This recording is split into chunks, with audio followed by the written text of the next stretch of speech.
Baik, kita sambung lagi bagian yang tadi ya, tadi terpotong pada saat pembuktian teorema 611. Kita ulang dari sini.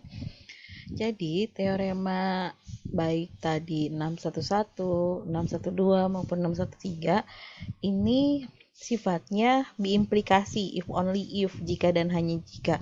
Jadi nanti pembuktiannya pun harus ke kiri kanan gitu. Jadi jika A maka B, jika B maka A, baru terbukti teorema 611 ini. Kita lihat di sini. Ada condition. Jadi kalau misal di sini dibilangnya ada conditional statement sama kebalikannya. Di conditional statementnya, if the diagonal of parallelogram are perpendicular, maka parallelogramnya adalah rhombus. Jadi kalau diagonalnya itu saling tegak lurus, maka pada jajar genjang, jadi jajar genjang kalau diagonalnya saling tegak lurus, saling berpotongan tegak lurus, maka jajar genjang tersebut adalah sebuah belah ketupat. Nah, sebaliknya di teorema 61 itu converse-nya, jika jajar genjang itu adalah sebuah belah ketupat, maka diagonalnya akan berpotongan saling tegak lurus. Nah, kita to prove the theorem, katanya untuk membuktikan teorema 611 ini, kita harus membuktikan dua statement ini. Yang kondisionalnya sama converse-nya.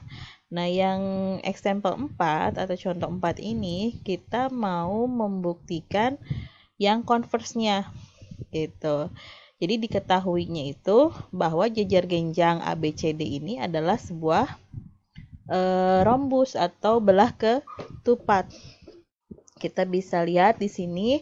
Jadi yang jadi modal untuk kita membuktikan ABCD adalah belah ketupat, jajar genjang yang merupakan belah ketupat. Jadi kalau dia belah ketupat itu kan jajar genjang yang sisi-sisinya kongruen. Berarti AB kongruen dengan CB, begitupun CD, begitupun dengan AD. Karena ABCD ini adalah sebuah jajar genjang, ABCD ini akan memiliki diagonal yang saling berpotongan sama panjang satu dengan yang lainnya. Sekarang kita perhatikan segitiga CXB dengan segitiga AXB. AB dengan BC sama tadi karena dia belah ketupat. Kemudian BX dia pasti akan sama dengan BX itu sendiri. Dan AX dengan CX itu juga akan sama panjang. Kenapa? Karena dia jajar genjang. Jajar genjang itu dikatakan bahwa akan diagonalnya akan saling berpotongan sama panjang. Nah, berarti AX sama dengan CX. Kalau begitu segitiga ABX dengan segitiga CBX itu adalah segitiga yang kongruen dari sisi, postulat sisi. Sisi ini koresponden sama sisi ini sama. AX sama CX juga sama. Kemudian BX ya berimpit kan sama-sama panjangnya. Kalau dia kongruen artinya bahwa sudut-sudutnya pun akan besarnya sama gitu. Sekarang, besar sudutnya seperti apa? Besar sudut yang mana? Besar sudut AX dengan besar AI, maksudnya ini AXB dengan sudut CXB ini kan bersesuaian. Ini pasti akan sama. Tetapi karena ini memotong di tengah-tengah gitu kan ya. Terus ini merupakan sudut yang saling adjacent. Adjacent tuh ini saling bersebelahan gitu. Terus memotongnya di tengah-tengah, sudutnya saling adjacent. Berdasarkan teorema yang perpendikular itu, maka si AC ini pasti tegak lurus dengan BD. Ingat lagi tentang perpendicular ya. Jadi kalau ada dua garis berpotongan di tengah-tengah, kemudian membentuk dua sudut yang adjacent, maka nanti dua garis tersebut merupakan dua garis yang saling tegak lurus. Berpotongannya harus di tengah-tengah tuh.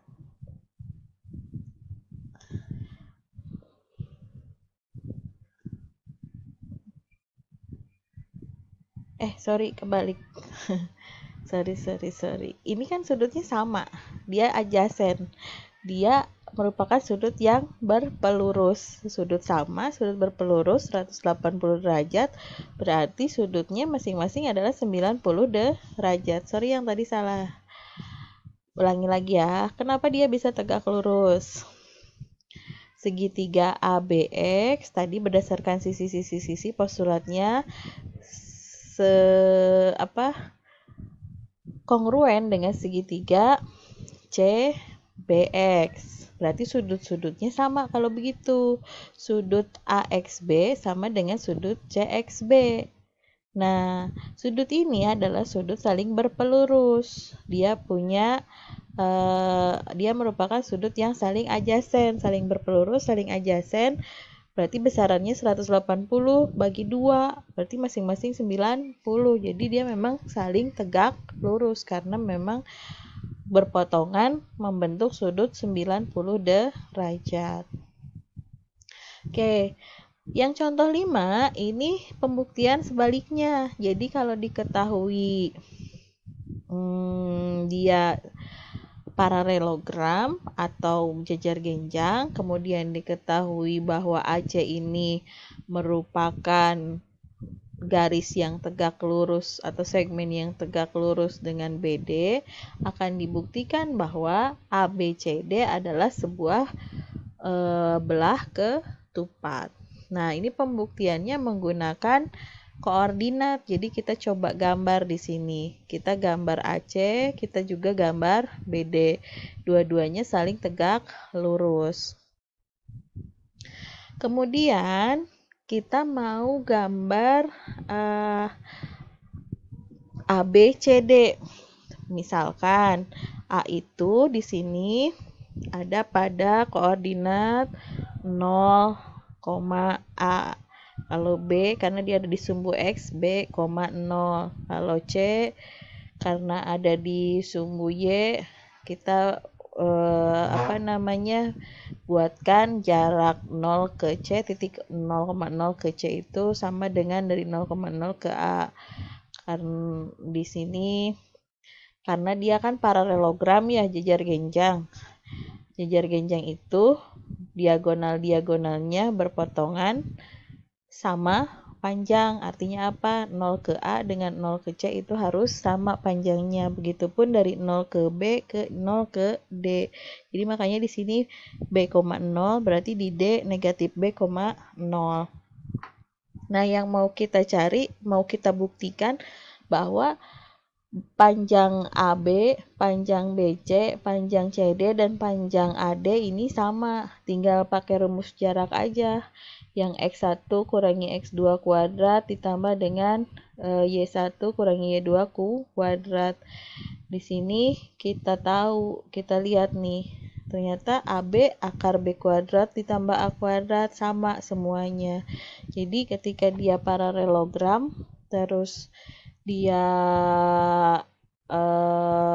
tegak lurus berpotongannya paralelogram, kemudian potongan tegak lurus di tengah-tengah, kemudian kita hitung jaraknya gitu, maka kita dapat bahwa ternyata sisi-sisinya ini jaraknya ini sama antara yang satu dengan lainnya gitu. Jadi dia merupakan sebuah belah ketupat karena rectangle. Jejar genjang atau paralelogram dengan sisi yang kongruen keempatnya, dia merupakan sebuah belah ketupat. Ini ada aplikasi tentang carpenter, jadi perkayuan. Di sini ada sebuah pintu, ukurannya demikian. Ini sisi yang berhadapan sama panjang. Kemudian di yang pertama dia bilang what is the shape of frame, katanya. Ini bentuk apa? Apakah bentuk paralelogram atau bukan? Gitu. Untuk membuktikan bahwa frame ini merupakan persegi panjang, coba hitung diagonalnya. One is 7 feet, yang satu 7, yang satu lagi 4, and the other is 7 feet.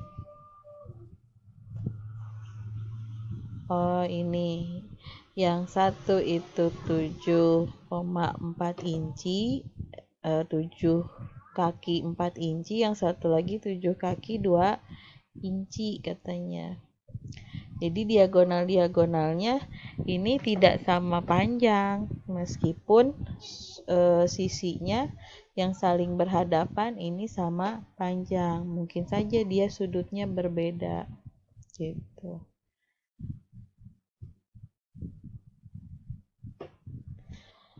Nah, tapi dari data yang pertama, dari data yang A ini, kita bisa bilang dia adalah paralelogram. Kenapa? Karena sisi yang saling berhadapan itu sama panjang. Tapi dari data yang kedua, kita nggak bisa bilang kalau dia adalah sebuah persegi panjang. Kenapa? Karena diagonalnya ini punya ukuran yang berbeda. Gitu. Tadi kan persegi panjang dikatakan memiliki sifat diagonalnya memiliki ukuran yang sama. Oke, ini tentang masih tadi tentang belah ketupat, persegi panjang, juga persegi. Jadi jajar genjang dengan sifat khusus, semuanya termasuk jajar genjang tapi memiliki sifat-sifat khusus. Ini ada satu nih, equilateral quadrilateral. Kita punya nama apa untuk segi 4 dengan 4 sisinya sama persegi ya. Terus kita coba lihat teorema 612 itu adalah statement yang bikondisional atau biimplikasi jika hanya jika. Jadi kita bisa tulis biconditional statement itu.